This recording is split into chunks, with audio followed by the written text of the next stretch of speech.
Soy Jorge Bayón Artaza. Preparen las agujas, porque ya llega Discolabia.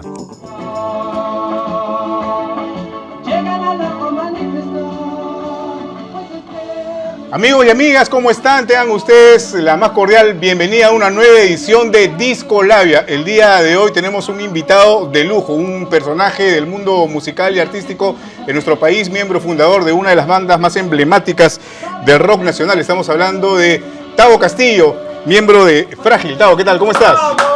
¡Vamos! Gracias. Bueno, muy bien, muchas gracias por la invitación, Jorge. Encantado de estar aquí, bueno, y para responderte todas las interrogantes. Sí. Te digo, soy un poco nervioso, yo estoy un poco nervioso porque en realidad yo tengo noción de Frágil desde que era muy chiquillo, ¿no? Adolescente o puber, por así decirlo, ¿no? Y traigo a colación esto porque Frágil es una banda emblemática por la trayectoria que ha tenido, ¿no? Desde el año 76, tengo entendido, se formó, digamos, de una manera primigenia y su trayectoria ha continuado. Exactamente, seguimos vigentes. Vamos a estar en este Vivo por el Rock también, que es este sábado. Y bueno, para adelante, mientras el cuerpo aguante. Hablando de eso, tú has cumplido en febrero 70 años, ¿cierto? 70 años, sí. ¿Cómo sí. ¿Cómo te han alcanzado los 70? Bueno, yo soy feliz, que es lo más importante, ¿no? La vida, uno hay que tratar de hacer la vida lo más feliz y ¿cómo se dice? Una vida que la puedas disfrutar. Claro. ¿No?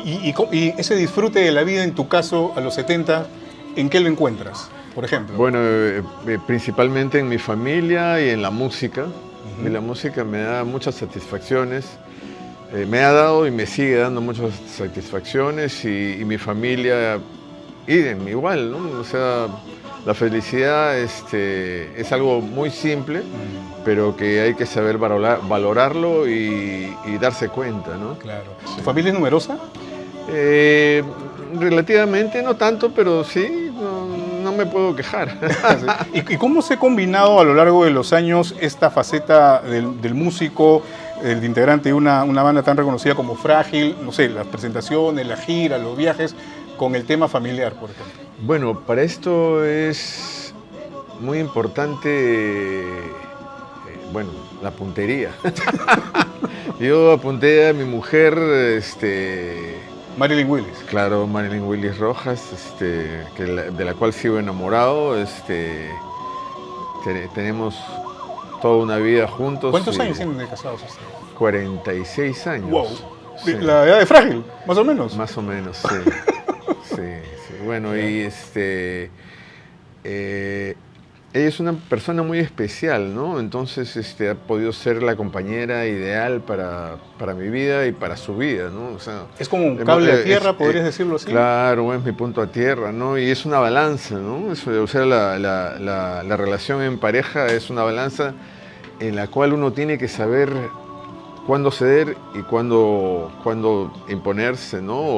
O imponer tus ideas, digo, ¿no? Encontrar un en equilibrio. En realidad no imponerlas, sino sugerirlas y discutirlas y llegar a un punto que sea armónico y salomónico. Pues, ¿no? Uh-huh. Ahora, hablando un poco de este disco, de Frágil, que fue el primer disco, esto ya es una reedición en realidad porque originalmente tengo entendido que se editó por Pantel, ¿cierto? Sí, Pantel. ¿En qué año fue eso?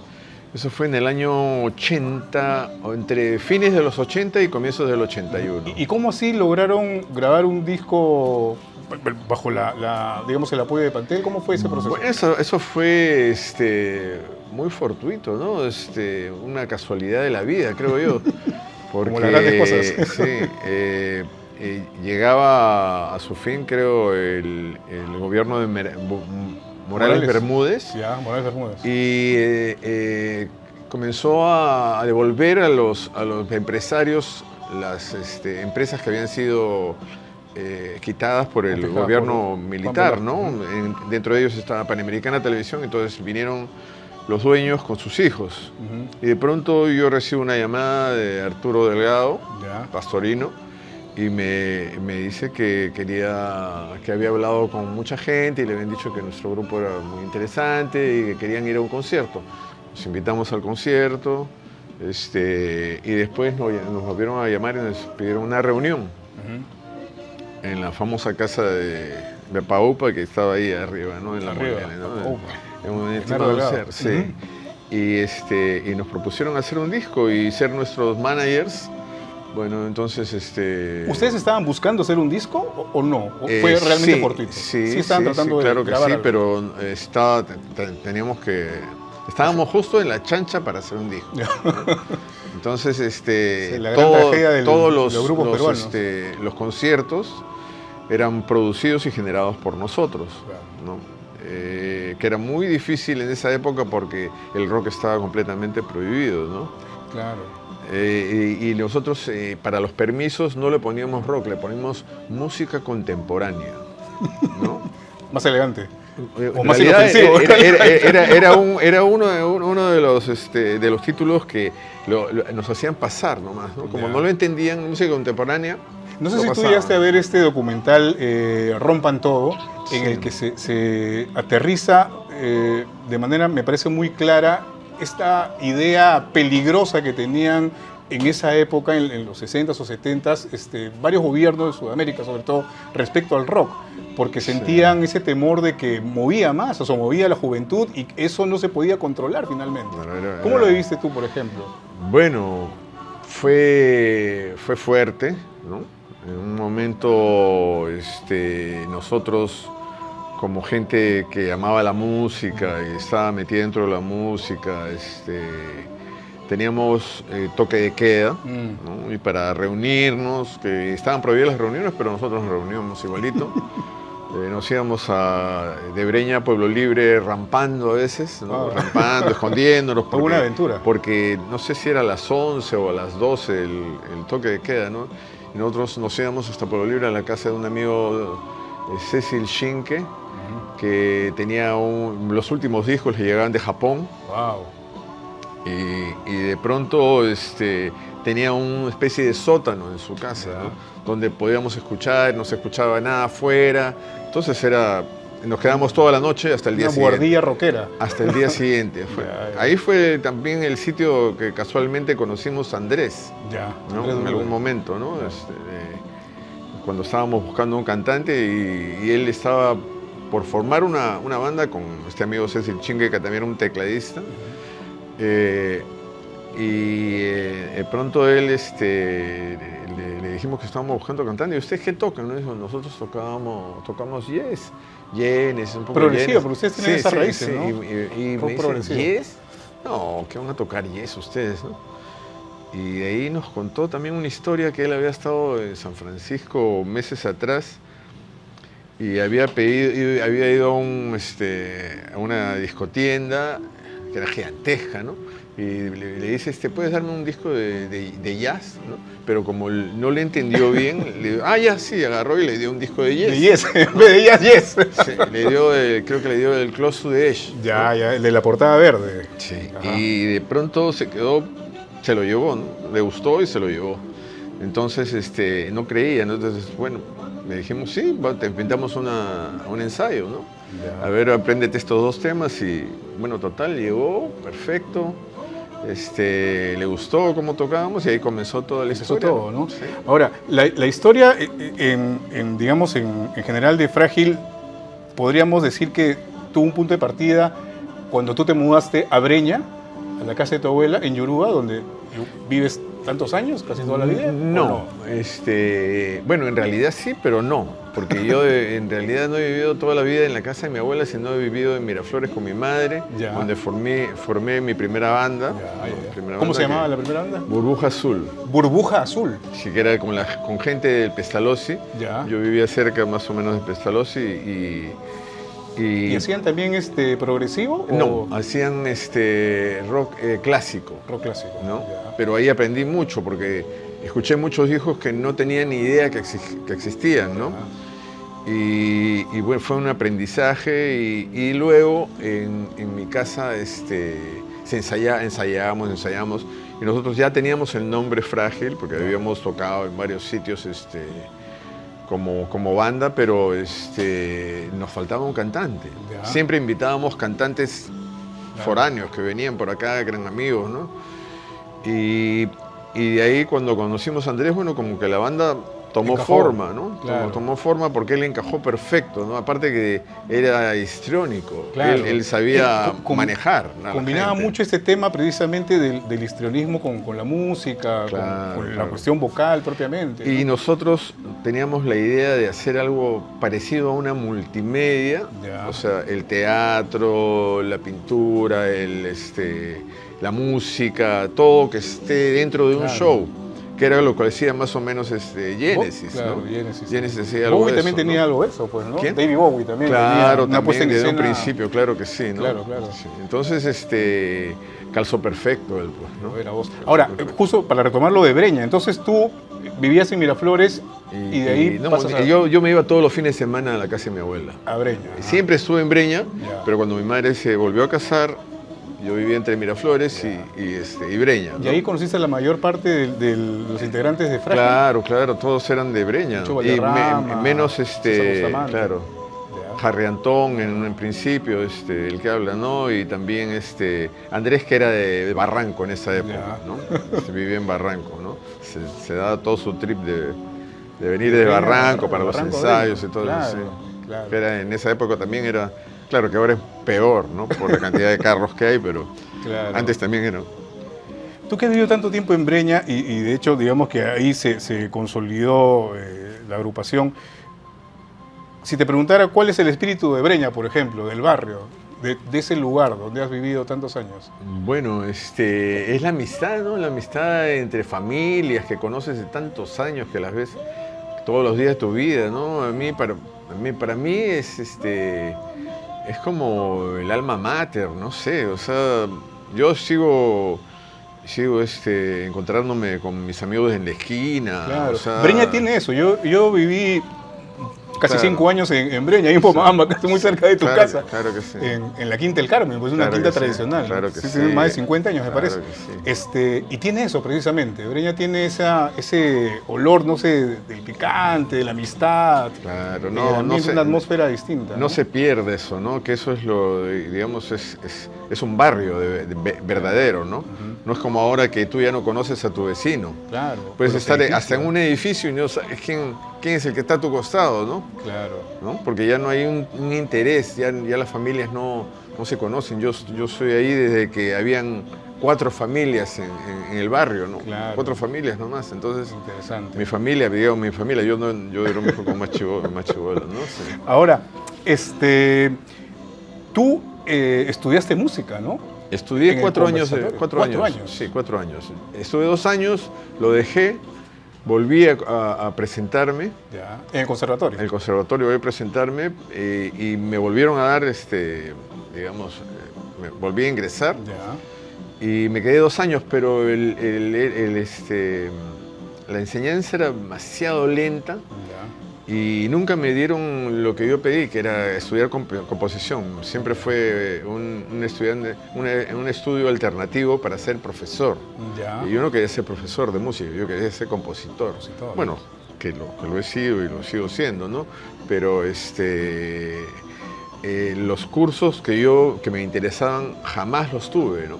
Ya. Los tuve, pero los tuve autodidactamente, ¿Tú ¿no? ingresaste al conservatorio con un instrumento, digamos, Sí, principal? Claro, yo ¿Cuál era tu tenía instrumento? un par de composiciones de guitarra, Ya.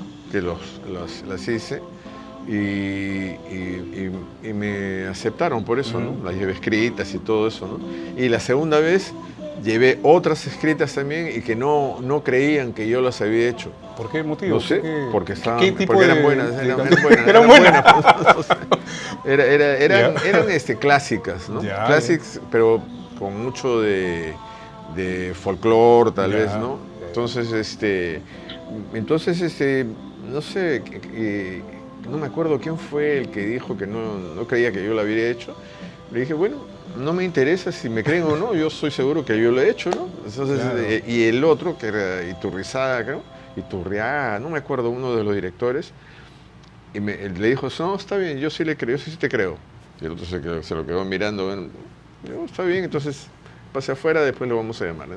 Me llamaron. A raíz de esta experiencia que nos cuentas y después de todo este desarrollo que has tenido de vida y musical, ¿tú consideras que sí debería, claro, una cosa es el talento, la esencia misma creativa del ser humano, en tu caso, por ejemplo, la música, ¿no? Pero esto sí debería tener una base también técnica de conocimiento, porque tú has dicho algo muy interesante, que enseñaban muy lento y no te daban lo que tú estabas buscando en el tema de la composición. Sí, solamente un profesor, que el profesor lo cambiaron al año, lo cambiaron a los niños, ¿no? ¿Ya? Que llevó un sistema Kodali, que era un sistema avanzado, ¿no? Bueno, definitivamente el autodidacta tiene que aprender a tener el idioma, ¿no? El idioma del músico, que es saber algo de partituras, tienes que saber. Algo de teoría musical. De todas maneras tienes que saber algo de teoría, ya, a no ser que seas un genio, ¿no? Claro. Y que seas abierto a todo y lo percibas. Vayas captando todo así. Claro, que existen, ¿no? Existen claro.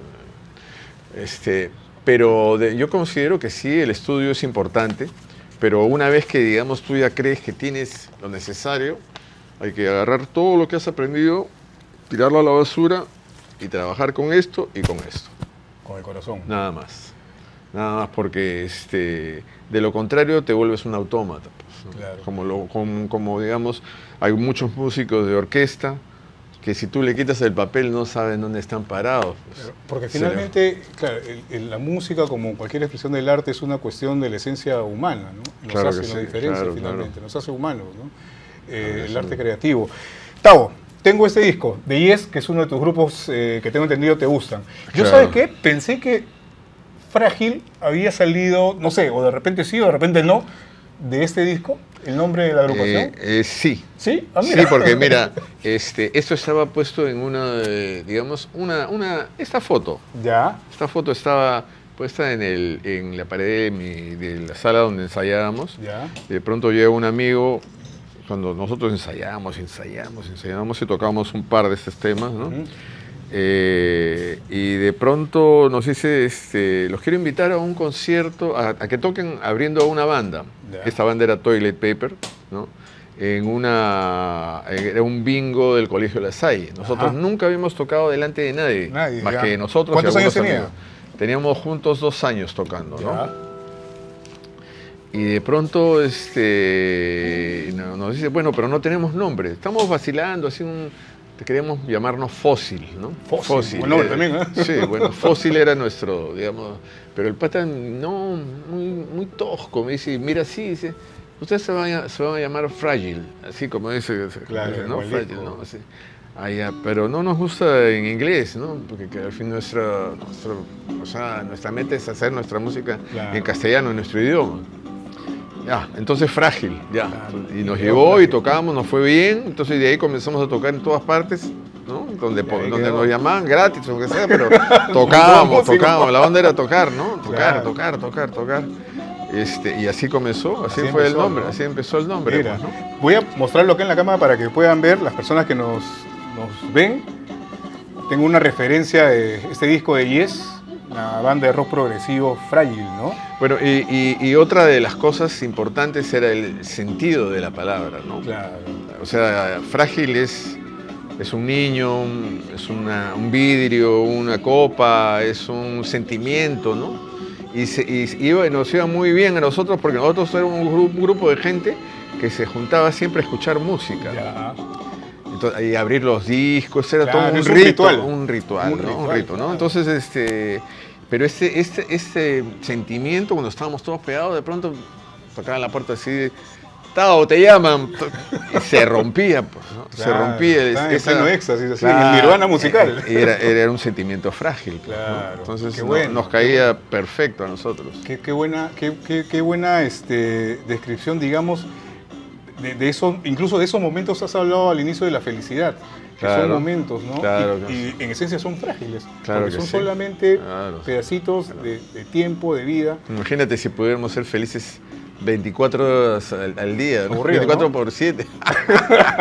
El Nirvana. El Nirvana, ¿no? Bueno, Sí, se volvería una costumbre, que las costumbres, bueno, al final no funcionan muy bien. Pues, son ¿no? monótonas igual. Claro, ¿no? claro, te aburren. Claro. Las costumbres... Hace muchos años en la universidad yo llevaba un curso que se llamaba Antropología Religiosa. Y hablaban, por ejemplo, de que no existe realmente la felicidad, porque cuando atravesamos un momento de felicidad, no sé, por ejemplo, un cumpleaños, se me ocurre, ¿no? O estar con tu pareja, viendo una película, ese momento puede ser invadido por algún tipo de nostalgia, algún tipo de carencia, algo del pasado, que no termina de colocarlo en la cumbre, digamos, del concepto de la felicidad. ¿Tú crees que pasa eso? No creo, porque en el momento que estás feliz no piensas en eso, sino simplemente estás sintiendo un momento de que es no sé, es un... El disfrute, digamos. Claro, estás en lo máximo, en un momento, ¡paf! Una luz, ¿no? Luego después puedes desvirtuarlo o no sé, pues, ¿no? Claro. Pero definitivamente en ese momento estás disfrutando. Tú podrías, esto es algo difícil creo, ¿no? Pero tú podrías señalar, no sé, 3 momentos más felices en tu vida, de repente. 3 momentos, yo creo que sí. Los 3 momentos son los nacimientos de mis 3 hijos. Han sido los momentos más fuertes y más bonitos, ¿no? Más bonitos, Es Oliver, es Lizzie, ya, Jeremy y Oliver. Y Oliver. Sí. Ya. Son los 3 momentos más felices de tu vida. Sí, es cierto. Sí, creo que sí. Y después otros chispazos, ¿no? Pero esos han sido los más importantes y que me han cambiado la vida también, ¿no? Claro. ¿Te han enseñado a tus hijos? Por supuesto. Uno aprende con cada hijo, ¿no? Cada hijo. Uno aprende todos los días algo. Claro. A veces los hijos, cuando son pequeños, aparentemente uno los lleva de la mano, pero en realidad ellos te llevan de la mano a ti como adulto, ¿no? Uno aprende a ser papá, pues, ¿no? O sea, no hay... Hay ahora libros que te dicen... ¿Cómo hacerlo, no? Pero eso no funciona así. Pero igual tú también tienes una conexión muy especial con tus hijos, ¿no? Porque haces música con ellos incluso. Sí, ¿no? sí. ¿Cómo es ese recorrido, digamos, de creación musical padre-hijo o hijos? Bueno, esos son momentos muy, muy bonitos también, que digamos... Ellos ya teniendo un nivel musical también podemos conversar en el mismo idioma, ¿no? Claro. Y el sentimiento de tocar juntos es como cuando tocas con tu banda preferida, cuando yo toco con Frágil, una cosa claro. así, y me siento que estoy así en el momento así que estoy metido totalmente dentro de la música, pero puedo darme el momento de mirar y ser feliz. ¿No? Ser feliz haciendo lo que haces, ¿no? ¿Es trascendencia? Claro, eso se hace y se siente, ¿no? Y lo siento igual con mis hijos. ¿Tú en algún momento pensaste que tus hijos iban a ser músicos? Por lo menos Jeremy y Oliver. Bueno, Jeremy comenzó a tocar la batería de los 4 años, ya. ¿no? Entonces, a los 7 se ganó un concurso también, o sea...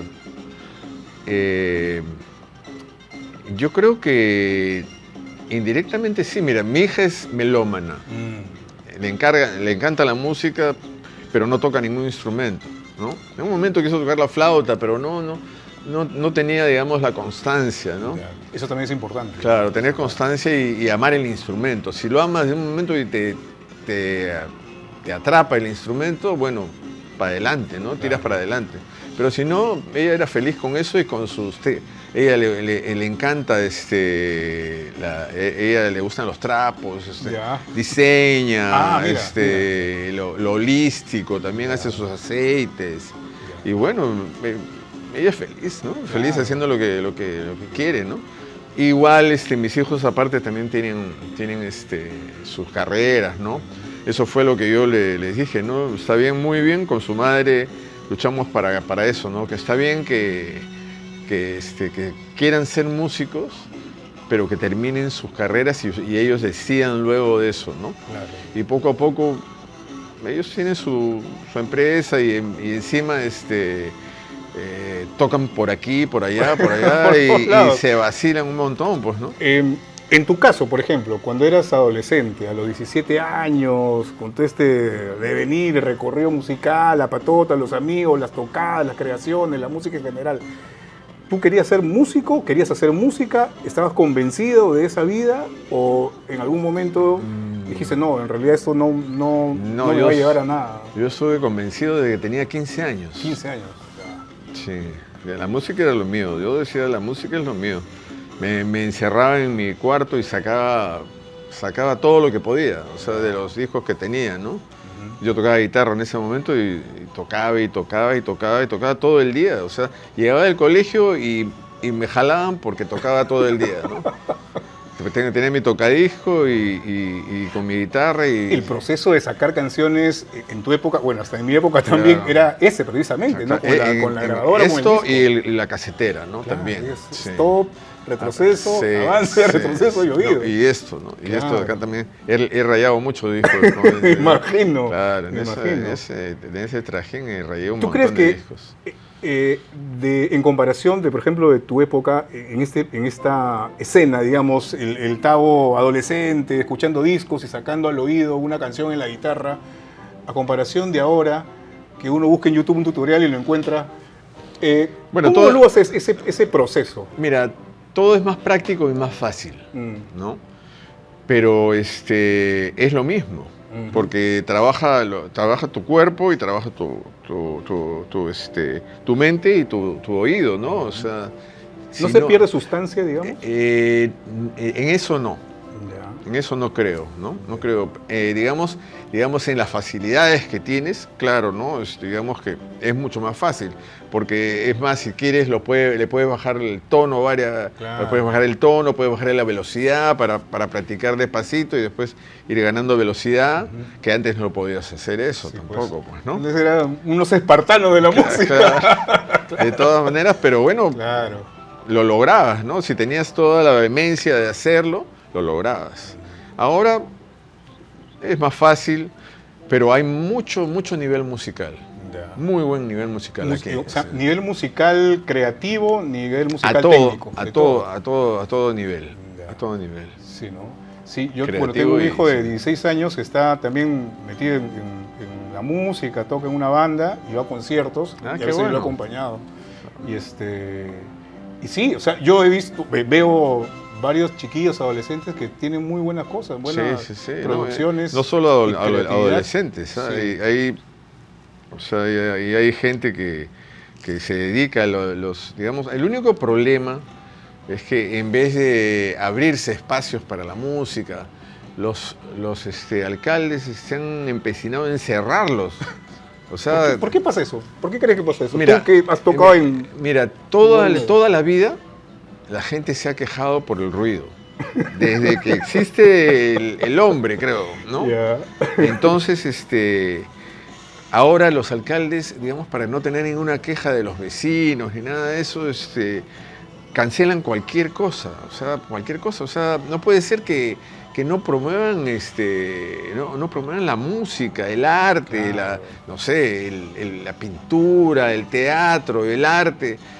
Ahora los niños que salen hoy día no conocen nada de música, de arte, solamente lo que escuchan en la radio o lo que te pasan en la televisión, que es una tontería, pues, o sea, la nueva música, no sé, mejor ni hablar de eso, porque no... Pero sí, es curioso lo que tú dices, porque es cierto, ¿no? Se cierran espacios en el sentido, digamos, metafórico del asunto, que no se permite la expresión cultural masiva de persona a persona finalmente, ¿no? Sí, y eso en realidad como sociedad hace daño porque la música genera lazos, ¿no? Claro que sí, y sentimientos más elevados, pues, ¿no? Claro. Mucho más elevados, no como ir a bailar reggaetón y que te pongan adelante y que tú estás ahí, qué lindo.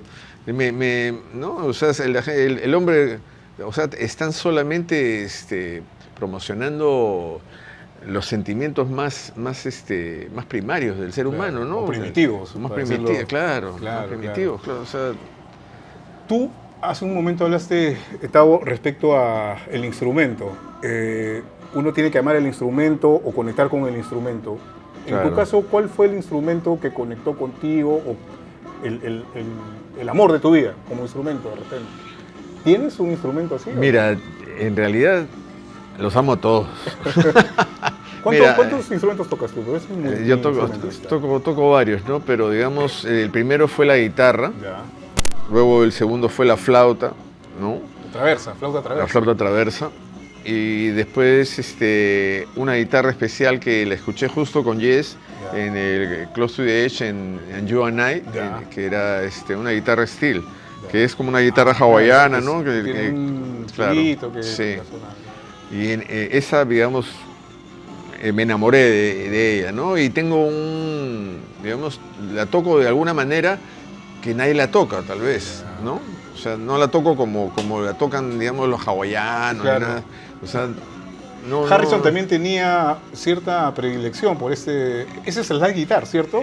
no, el slide guitar se toca con un tubito Ya. y se toca en la guitarra normal. Ya, Ese ya. steel guitar tiene un fierro Ya. que se toca sobre las cuerdas, que las cuerdas están elevadas más o menos a 1 centímetro, un Ya. poquito más. Ya. Y generalmente se afina en un acorde abierto, en un la mayor, ¿no? Entonces las cuerdas tienen que ser gruesas para que tengan, digamos, solidez, ¿no?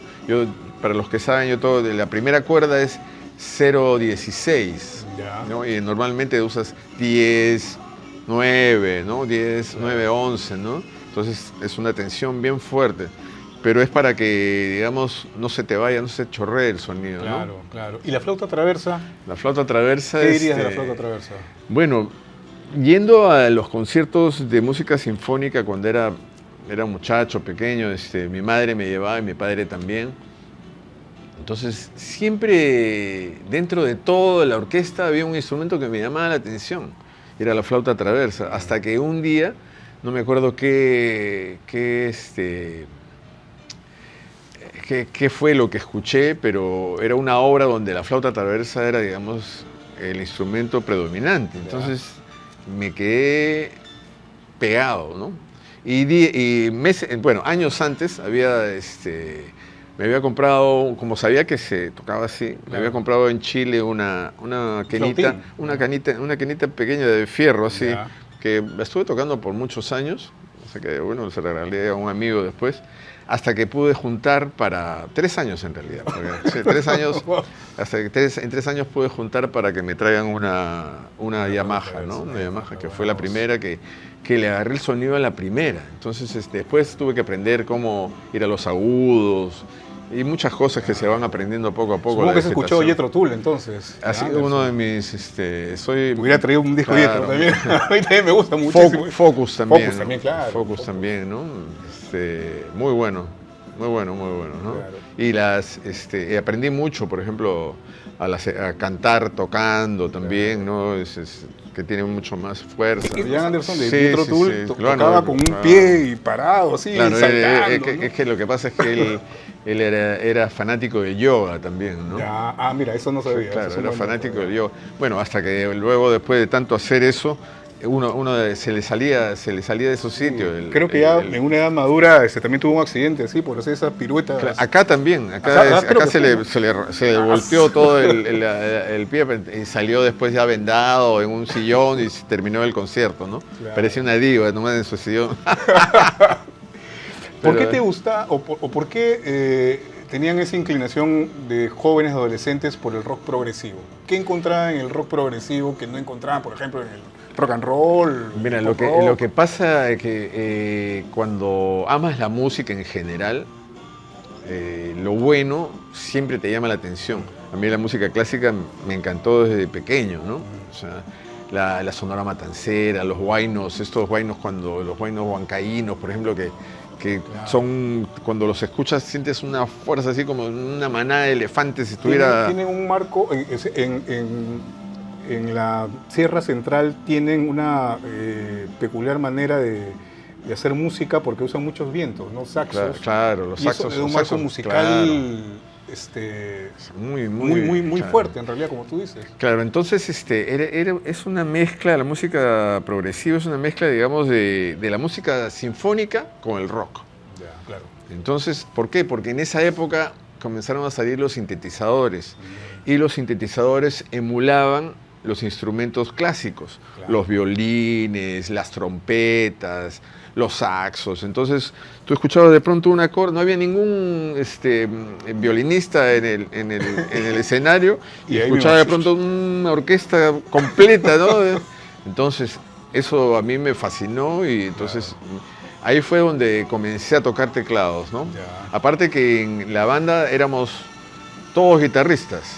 O sea, yo tocaba guitarra, Lucho Valderrama también tocaba guitarra, no había tecladista. Ya. Entonces justo este amigo Ceci Chinque tenía un órgano Ya. Yamaha que me lo prestaba, entonces me lo dejaba y con eso comenzamos a hacer conciertos. Yo me aprendí las canciones de Yes, Aprendiste a tocar Genesis. recién ahí Sí, teclado, o sea, claro, autodidacta. Autodidacta. Y bueno, en todos los instrumentos he sido autodidacta. Solamente tuve una clase de guitarra nomás. Ya. Un día. ¿En el conservatorio? No, Ah, ya. lo tuve. Ni siquiera ahí. Que no sé por qué nunca regresó el profesor. No Se sé, asustó. se habrá asustado o qué cosa. Qué buena. Ahora, ¿qué tanto, digamos, de esa esencia de rock progresivo ustedes lograron incluir, captar en su primer trabajo, en el disco Frágil, por ejemplo? Bueno, ¿Hay algo de eso? Hay todo. Todo. Realmente la influencia fue fuertísima. Desde Obertura, ¿no? Que es Desde una Obertura, canción claro.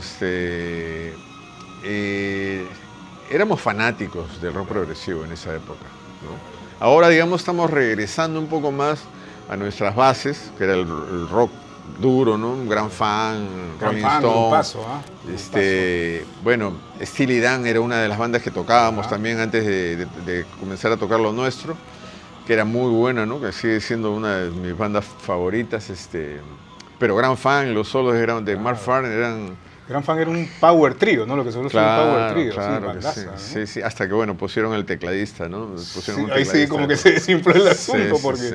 era eso, o sea, claro, los power trios son como que la esencia misma Claro. de lo cavernícola en el rock, ¿no? Claro, Guitarra, claro. bajo y batería y se acabó. Y, Cream no, también era así. y también Mark Farner también tocaba Hammond, ¿no? Ya, claro. En muchas canciones, hasta que ya pusieron a un tecladista. Ya. A ver, permíteme este de acá. He traído un par de discos, bueno, la mayoría son de Yes en realidad porque tenía ahí en mi colección, pero no sé si te gusta, debe gustarte, supongo, Rick Wakeman. Claro. Este disco a mí me Las gusta siete mucho. esposas de Sí, Enrique me gusta VIII. mucho porque tiene, no sé, una que tiene historia y dos porque tiene varias atmósferas que son las que describen a las esposas de Enrique VIII, ¿no? Sí, Para los que sí. no saben, bueno, un poquito de historia, Enrique VIII era un rey de Inglaterra, Claro, sí. tuvo seis esposas y bueno, es una historia Ya bastante... que se conocieron, ¿no? Se conocieron, claro, se conocieron y no le gustaba una y le daba vuelta a la otra. Sí, era una cuestión un poco Radical. escabrosa y radical, ¿no? Sí, Pero, sí. en fin, fuera del tema histórico, este disco me gusta a mí, por ejemplo, porque tiene esas atmósferas, ¿no? Son como que tratan de resumir las personalidades, o Wakeman trata de resumir las personalidades de cada esposa de Enrique VIII. Sí, para mí este es uno de los, o si no el mejor tecladista de rock progresivo, porque tenía, aparte que era un genio del clásico, pues, ¿no? Claro. O sea, ¿Vamos a escuchar un poquito? Claro que A sí. ver, tú, el honor, por favor, sube el volumen a más poder. A ver, voy a poner acá para que la pueda ver las seis esposas de Enrique VIII. Ahí están, bueno, Catherine de Aragón, Ana Bolena, Jane Seymour, Ana de Cleves, Catherine Howard y Catherine Parr. Tenían una predilección por las Catherine. Sí, sí. Bueno, y en esta época el furor eran de lo que hablábamos hace un momento, que eran los sintetizadores, ¿no? Claro, ahí justo. Claro, el Moog, que era pues sigue siendo uno de los mejores sintetizadores, y el primero que se hizo también, ¿no? Claro. Bueno, el primero fue el Theremin, ¿no? Porque es la base del sonido sintetizado, ¿no? El Theremin, esas dos varillas. Sí, esa es la base, porque es un sonido muerto, Ya. sin armónicos, no tiene armónicos, ¿no? Entonces, pero, y bueno, pero la esposa de Theremin, que fue, no me acuerdo quién, que tocaba el Theremin, de una manera alucinante. O sea, sí, yo recuerdo haber visto algún documental de Chiquillo sobre ese instrumento. Afinar es tranquísimo. Afinar ese instrumento es tranquísimo. O sea, tienes que tener la puntería perfecta. Porque eso es en el aire. O sea, estás en el aire, haciendo sí. cosas. Claro, y con esto bajas la intensidad y subes la intensidad. Claro. Con una mano haces y la otra es para que va a bajar, subir. Es un desmadre, claro, es una locura. Pero bueno, esa es la base de los sintetizadores, ¿no? Theremin fue el primero que inventó el primer sonido sintetizado. ¿Y a ti te gustaba mucho este sonido por el tema de que podías conseguir, digamos, una serie de instrumentos? Claro. Después vino el Moog, los sintetizadores monofónicos, y luego vinieron los polifónicos, ¿no?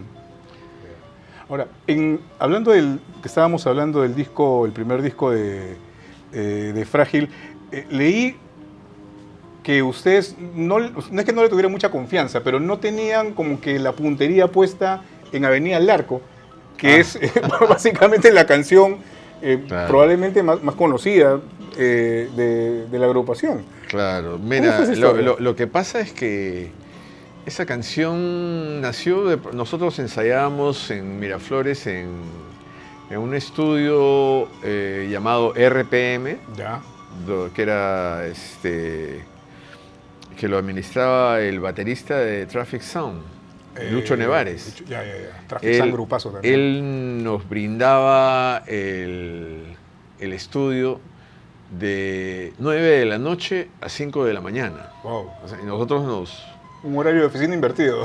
Bueno, nosotros, imagínate tener un estudio con todos los instrumentos, con cintas para grabar, bueno, no había grabador, pero Andrés trabajaba ahí, a veces ayudando, ¿no? Y hacía algunas grabaciones, sabía manejar las máquinas. Entonces, una locura eso. Tener una referencia de todo lo que podíamos hacer nosotros en el sitio fue una gracia divina, ¿no? Una gracia divina. Imagínate, estuvimos 2 años con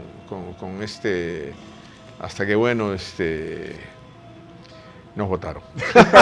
Mucha bulla. No, oye, bueno.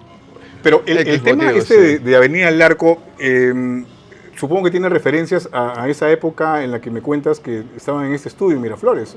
Sí. Algo de eso. Sí, bueno. Y este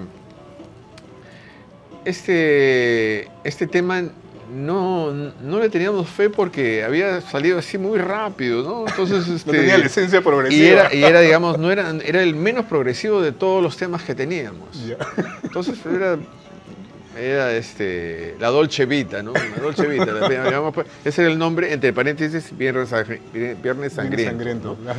Pero los productores, la gente de Panamericana, me dijeron, no, este es el tema. ¿Y cuál querían ustedes lanzar? O sea, ¿cuál habían evaluado ustedes dentro del...? Nosotros queríamos poner O del Tulipán, pues imagínate, el más complicado, ¿no? Claro. Pero ellos dijeron, no, y es más, no se va a llamar así, se va a llamar Avenida al Arco, porque ustedes ensayan por acá, esa es una avenida conocida, la letra habla, describe toda esa zona, entonces se va a llamar Avenida al Arco. Y ellos le pusieron el nombre, Avenida al Arco. Y es más, el disco se va a llamar Avenida al Arco. Entonces ya, cerramos. Nosotros pataleamos un poco, pero al final dijimos, bueno, está bien. Y bueno, ellos son los que tenían la puntería, pues ellos eran los productores. Claro. Venían con otro, aparte visión. Que venían de España, de Venezuela, de varios sitios donde habían visto un montón de bandas muy buenas, ¿no? Entonces, y tenían el conocimiento familiar de la venta, pues, claro, del ¿cómo se llama? Del comercio en sí. ¿Tú crees que los músicos en general carecen un poco de ese aspecto? O sea, claro, pueden tener mucha creatividad, pero el tema terrenal es otra cuestión. Casi todos, aunque ahora ya el músico tiene que saber de todo. Un empresario, ¿no? Tiene que ser empresario, tiene que ser grabador, tiene que saber de todo, ¿no? Claro. Para que pueda triunfar. Por eso, bueno, ahora están los home studios, pues, ¿no? Claro. Y tienes que ahora saber... es impresionante que en tu propia casa puedes hacer prácticamente todo. Claro, ¿no? Y ahora con la inteligencia artificial, imagínate, pues, No. hasta mentira puede ser. ¿Has probado tú la inteligencia artificial? Sí, ¿Has tratado de sí. ¿Y qué tal? Bueno, yo no, pero digamos mi sobrino, mi sobrijo, mejor dicho, que es Dani, ¿no? Le dije, a ver, mueve esto, haz unas versiones de este tema, que estoy haciendo el tema, ¿no? Y me llamó la atención porque, pucha, que puede hacer cualquier cosa, Claro, cosa, claro. pero digamos, ya no es tuyo, pues, digamos, pues. ya puedes usar esa, pero ya no es tuyo, ya estás tirando por la puerta falsa, ya. Como músico, ¿hacia dónde crees que va precisamente, o los músicos, hacia dónde están yendo, por ejemplo, con esto de la inteligencia artificial? Bueno, es una ayuda, pero también puede ser impulsar a que los músicos se tiren a rascarse la barriga, ¿no? Y solamente poner una idea y ¡pac! Hazme todo, y lo sacan, ¿no? A eso va a llegar. Va a llegar. Sí. ¿Tú crees que, o sea, serán poquísimos, supongo yo, los Jays antiguos que van a finalmente A continuar seguir, con claro, esa tradición, digamos, de la creación musical? Es como la gente que ama todavía grabar en cintas de 2 pulgadas, ¿no? Claro, o escuchar vinilo. O escuchar vinilos, ¿no? Claro. Bueno, a mí me encanta eso. Claro, igual. Es que, por otro lado, tiene mucho más armónicos. Claro. Supuestamente son sonidos que no escuchas, pero el cuerpo los escucha. Así como los sordos Como las frecuencias. escuchan las frecuencias, Claro. el cuerpo escucha muchas cosas de las que ya no los tienen, digamos, los CDs ya no lo tenían, porque tenían unos cortes, ¿no? Unos cortes para la perfección, supuestamente. Es muy interesante lo que acabas de decir, porque sí, pues las frecuencias te generan cosas en el cuerpo, en el organismo, Claro. vibraciones, temblores, emociones, estímulos. Estímulos, claro. Y esas cosas se van perdiendo, pues. Comprimiendo, por ejemplo, la música en CDs. Así es, ¿no? Y cada vez más comprimida y más comprimida, ¿no? Claro, claro. MP3, MP4. Sí, MP3. ¿Qué te ha dado la música, Tavo? La vida. La vida. La vida y las mejores satisfacciones que he tenido durante ella, ¿no? Uh-huh. Y la música te ha dado, digamos, también las cuestiones, digamos, de consecuencia, amigos. Claro, por supuesto que sí. También. Cariño de la gente. ¿Tú podrías contar a tus amigos con una mano, por ejemplo? Sí. ¿Sí? Sí. Los de Frágil están dentro de... Los que me quiero, los que quiero de verdad y me quieren de verdad, sí. ¿Qué valoras tú en una amistad, por ejemplo? Ser incondicional. Incondicional. Y querer de verdad. Y querer de verdad. Claro. Muchos dicen que, por ejemplo, el amor filial o amical va más allá incluso del amor romántico de pareja, digámoslo así, ¿no? Eso Porque es cierto. El amor de amigos, el querer de amigos, es incondicional muchas veces, te puede comprender mucho más, alcanza otro tipo de niveles en el ser humano, las personas involucradas en esa amistad. Es cierto, porque a veces tú peleas con una mujer y bueno, ya te aburriste si lo dejas. Pero a un amigo siempre le vas a dar otra oportunidad y otra oportunidad, te va a chancar, pero igual, siempre vas a hacer eso, ¿no? Listo. Tavo, muchísimas gracias por haber estado con nosotros. Ha sido un placer un gusto, realmente conversar Jorge. y escuchar un poco de música o de tu música, de lo que te gusta. Muchas gracias, Tavo. Oiga, Listo. Un gusto. Gracias. Nos vemos. Bueno, amigos y amigas, nos despedimos de Discolabia. No se olviden de revisar nuestras redes. Estamos en Si No Hay Solución Producciones y también en Políticamente Insurrectos. Nos vemos.